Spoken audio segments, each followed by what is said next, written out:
देखिए, नीतीश कुमार का जो करैक्टर रहा है वो ज़ाहिर बात है कि उसी को लेकर ये सारी बातें हो रही हैं, क्योंकि कहा भी जाता है कि ईमान बेचकर तूने अच्छा नहीं किया, अब कदम कदम पे सौदा करेंगे लोग। क्योंकि नीतीश कुमार को अगर आप देखें तो कभी आरजेडी का खेमा अपनाते हैं, कभी बीजेपी में चले जाते हैं, कभी फिर आरजेडी में लौट आते हैं, फिर बीजेपी में चले जाते हैं। तो 18 साल से तो यही कर रहे हैं। इस बिहार में जो है बड़े उलटफेर की आशंकाएं नजर आ रही हैं। जिस तरीके से कोटे में कोटा का जो फैसला आया सुप्रीम कोर्ट का, जिसमें खुले तौर पर देखा जाए तो जेडीयू ने उसका समर्थन किया है, लेकिन चिराग पासवान इसके उलट नजर आते हैं। उन्होंने कहा है कि भाई हम सुप्रीम कोर्ट में जो है पुनः विचार याचिका दाखिल करेंगे और इस राय हैं और उनकी मांग को बार बार ठुकराया गया। हालांकि जो 30,000 करोड़ का स्पेशल पैकेज मांगा गया था, भारतीय जनता पार्टी ने 26,000 करोड़ देकर कहीं ना कहीं नीतीश कुमार को शांत कराने का काम किया है। लेकिन वहीं अगर देखा जाए तो अखिलेश यादव ने यूपी में जिस तरीके से मानसून ऑफर दिया था और कहीं ना कहीं यूपी की सियासत में एक उथल पुथल देखने को मिली थी, वही मुकेश रोशन भी करते हुए नजर आए सावन का ऑफर देकर, लेकिन उससे ज्यादा कुछ। नमस्कार, मैं शालिनी और आप देख रहे हैं हमारा खास प्रोग्राम मुद्दा आज का।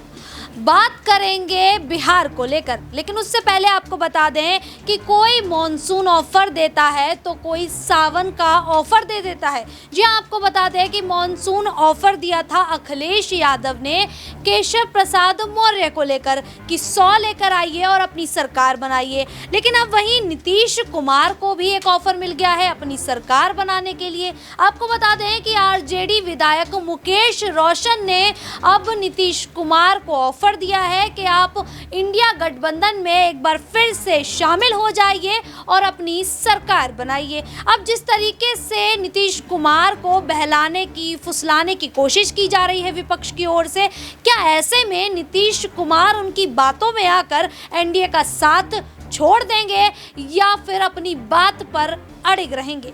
आज इस पूरे मुद्दे पर चर्चा करेंगे। न्यूज रूम में मौजूद हैं सिराज से जानने की कोशिश करेंगे।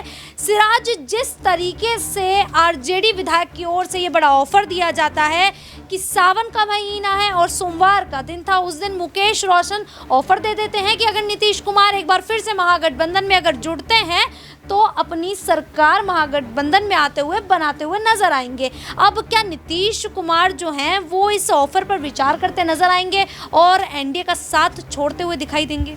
जी देखिए, ज़ाहिर तौर पर ये ना मौसम सावन का ना है, ना ही किसी और चीज़ का मौसम, ये सिर्फ और सिर्फ राजनीति के मौसम इस वक्त चल रहे हैं। और ख़ास तौर पर देखा जाए तो बिहार में जो है बड़े उलटफेर की आशंकाएं नज़र आ रही हैं। जिस तरीके से कोटे में कोटा का जो फैसला आया सुप्रीम कोर्ट का, जिसमें खुले तौर पर देखा जाए तो जेडीयू ने उसका समर्थन किया है, लेकिन चिराग पासवान इसके उलट नज़र आते हैं। उन्होंने कहा है कि भाई हम सुप्रीम कोर्ट में जो है पुनः विचार याचिका दाखिल करेंगे और इसको लेकर के लगातार जो है राजनीति गरमाते हुए नज़र आ रही है। और जेडीयू की आप देखेंगे कार्यशैली में भी बदलाव आया है जब से उन्होंने साल 2024 के लोकसभा चुनाव में कह सकते हैं भारतीय जनता पार्टी का साथ दिया। आप देखिए कि आज ही जो विधेयक पास हुआ था, कह सकते हैं वक्फ बोर्ड में बदलाव को लेकर के, उसके समर्थन में कहीं ना कहीं कह सकते हैं कि लल्लन सिंह नजर आए। तो इसको लेकर के लगातार अब नीतीश कुमार पर सवाल या निशान खड़े होते हैं कि भाई नीतीश कुमार ने जिस तरीके से अपनी राजनीति साधी, एक सेकुलर वाली राजनीति रही है, लेकिन हाल ही में कुछ उनके कदम ज़रूर हैं जिसको लेकर के शंका लगातार बरकरार रहती है। और जिस तरीके से बयानबाजी आप देखेंगे कि जब से नीतीश कुमार ने आरजेडी का साथ छोड़ा है, उसके बाद से ही लगातार बयानबाजी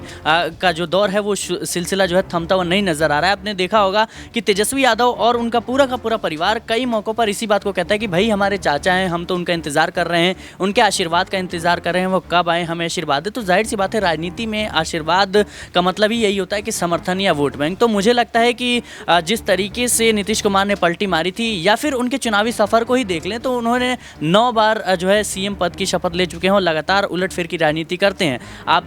आपने देखा होगा नीतीश कुमार जिधर जाते हैं उधर सत्ता जो है उनके हाथ में जाती हुई नजर आती है। भारतीय जनता पार्टी आज तक बिहार में अपने दम पर, खुद के दम पर सरकार नहीं बना पाई है। नीतीश कुमार का सहयोग उनके साथ हमेशा से रहा है। तो मुझे लगता है नीतीश कुमार वो अहम कड़ी हैं, जिधर चले जाते हैं सत्ता उनकी तरफ जो है पलटती हुई नजर आती है। और इसी को देखते हुए नीतीश कुमार के खिलाफ कोई भी कुछ कड़ा कदम नहीं उठाता है, बल्कि लगातार उनको कह सकते हैं अपने पाले में लाने के लिए बयानबाजी जो है वो शुरू रहती है। बिल्कुल, अब नीतीश कुमार को लेकर बयानबाजी जो है एक बार वो फिर से तेज होती नजर आ रही है, क्योंकि ऑफर दिया जा रहा है और इस ऑफर को नीतीश कुमार अगर स्वीकार कर लेते हैं तो एनडीए को एक बड़ा झटका लगेगा और सरकार भी गिर सकती है।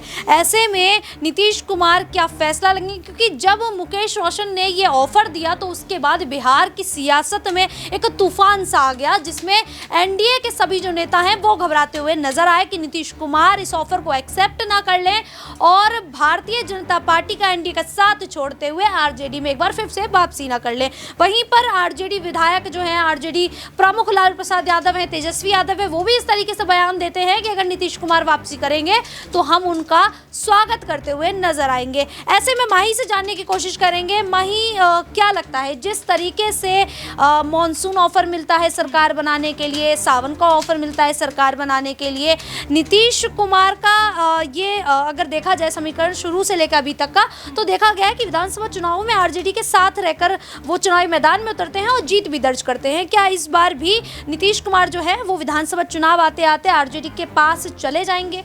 देखिए, यहाँ पर शालिनी, ये भारतीय जनता पार्टी के ऊपर सब कुछ डिपेंड करता है। अगर जिस तरीके से मांग करते हुए नीतीश कुमार लगातार नजर आए हैं और उनकी मांग को बार बार ठुकराया गया, हालांकि जो 30,000 करोड़ का स्पेशल पैकेज मांगा गया था, भारतीय जनता पार्टी ने 26,000 करोड़ देकर कहीं ना कहीं नीतीश कुमार को शांत कराने का काम किया है। लेकिन वहीं अगर देखा जाए तो अखिलेश यादव ने यूपी में जिस तरीके से मानसून ऑफर दिया था और कहीं ना कहीं यूपी की सियासत में एक उथल पुथल देखने को मिली थी, वही मुकेश रोशन भी करते हुए नजर आए सावन का ऑफर देकर। लेकिन उससे ज़्यादा कुछ होने वाला नहीं है। उन्होंने बस अखिलेश यादव की स्ट्रेटजी को अपनाने का प्रयास किया है और कहीं ना कहीं बीजेपी के टेंशन बढ़ाने का काम किया है। लेकिन नीतीश कुमार जिस तरीके से लोकसभा चुनाव में और सरकार बनाने में अहम भूमिका निभाते हुए नजर आए हैं, तो मुझे नहीं लगता कि इतनी आसानी से भारतीय जनता पार्टी नीतीश कुमार को जाने देगी, क्योंकि अभी एक पिलर के तौर पर वहाँ पर नीतीश कुमार देखे जा रहे हैं। अगर ऐसा कुछ हुआ तो जाहिर तौर पर भारतीय जनता पार्टी की मुश्किलें बढ़ेगी, ना कि नीतीश कुमार की, क्योंकि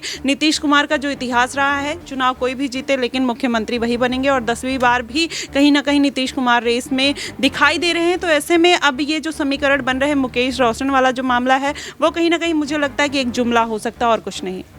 मुकेश रोशन ने जो ऑफर दिया है ये एक जुमला भी हो सकता है। भारतीय जनता पार्टी के एनडीए के हम कह सकते हैं कि उनके जो घमंड है उसको कहीं ना कहीं चूर चूर करने के लिए। लेकिन मुकेश रोशन ये भी कह देते हैं कि भोले भगवान का जो समय है वो अभी चल रहा है और ऐसे में भगवान नीतीश कुमार को सद्बुद्धि दें और भारतीय जनता पार्टी का साथ छोड़ दें, क्योंकि जब जब नीतीश कुमार भारतीय जनता पार्टी के साथ आए हैं तब तक बिहार में नुकसान ही हुआ है, बिहार में फ़ायदा होता नज़र नहीं आ रहा है, बिहार का विकास भी नहीं हुआ है। लेकिन जब नीतीश कुमार आरजेडी के साथ जाते हैं, आरजेडी के साथ महागठबंधन के साथ मिलकर बिहार के लिए कार्य करते हैं, तो बिहार जो है वो यहाँ पर एक सही जो बढ़ता हुआ राज्य है वो दिखाई देता नज़र आता है।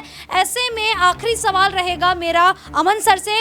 सर, क्या लगता है जिस तरीके से नीतीश कुमार को बार बार ऑफर दिए जा रहे हैं, नीतीश कुमार जो आरजेडी पार्टी है, एक तरफ मीसा भारती कहती हैं कि चाचा जी हैं, अगर आते हैं तो हम उनका स्वागत करेंगे, वहीं तेजस्वी यादव है वो भी कहते हैं कि हम तो नीतीश चाचा के कहे हुए बयानों पर ही काम करते हुए नज़र आ रहे हैं। ऐसे में नीतीश कुमार जो हैं वो आरजेडी का रुख करेंगे या नहीं करेंगे? और वहीं देखा जाए तो अब अगले साल विधानसभा चुनाव होने हैं, ऐसे में जो पीके हैं वो लगातार अब अपनी पार्टी को लेकर उन्होंने भी बड़ा बयान दे दिया कि वो भी चुनावी मैदान में उतरेंगे। मायावती जो है वो भी कह चुकी है कि बिहार की राजनीति में एंट्री करेंगी। तो ऐसे में नीतीश कुमार की मुश्किलें किस तरीके से बढ़ती नजर आ रही हैं? देखिए, नीतीश कुमार का जो करैक्टर रहा है वो जाहिर बात है कि उसी को लेकर ये सारी बातें हो रही हैं, क्योंकि कहा भी जाता है कि ईमान बेचकर तूने अच्छा नहीं किया, अब कदम कदम पे सौदा करेंगे लोग। क्योंकि नीतीश कुमार को अगर आप देखें तो कभी आरजेडी का खेमा अपनाते हैं, कभी बीजेपी में चले जाते हैं, कभी फिर आरजेडी में लौट आते हैं, फिर बीजेपी में चले जाते हैं। तो 18 साल से तो यही कर रहे हैं।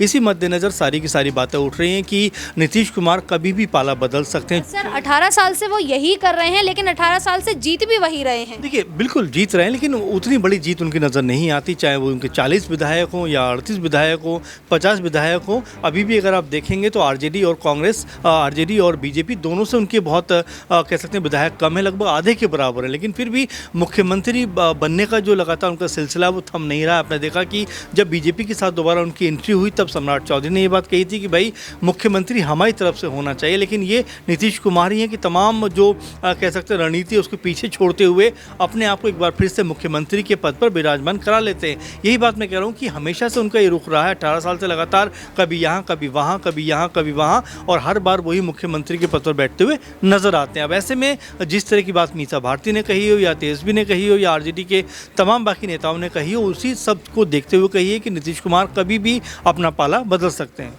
बिल्कुल, नीतीश कुमार कभी भी अपना पाला बदल सकते हैं और ऐसे में कोई अंदाज़ा भी नहीं लगा सकता कि नीतीश कुमार कब बड़ा फैसला ले लें और कब वो एनडीए से आरजेडी की ओर रुख कर लें। लेकिन अब देखना वही होगा कि 2025 में आखिरकार क्या नीतीश कुमार एक बार फिर से सीएम की गद्दी पर विराजमान होंगे या नहीं, क्योंकि इस बार इंडिया गठबंधन जो है वो काफ़ी मजबूती से मैदान में उतरा हुआ है और उत्तर प्रदेश में तो भारतीय जनता पार्टी की सरकार गिर ही गई है। क्या बिहार में भी यही होता दिखाई देगा? अब इस पूरे मुद्दे को लेकर आप लोगों की क्या राय है, क्या मानना है, हमें कमेंट करके जरूर बताइएगा। और इसी प्रकार की देश दुनिया से जुड़ी खबरों के लिए देखते रहिए नेक्स्ट 9 न्यूज़।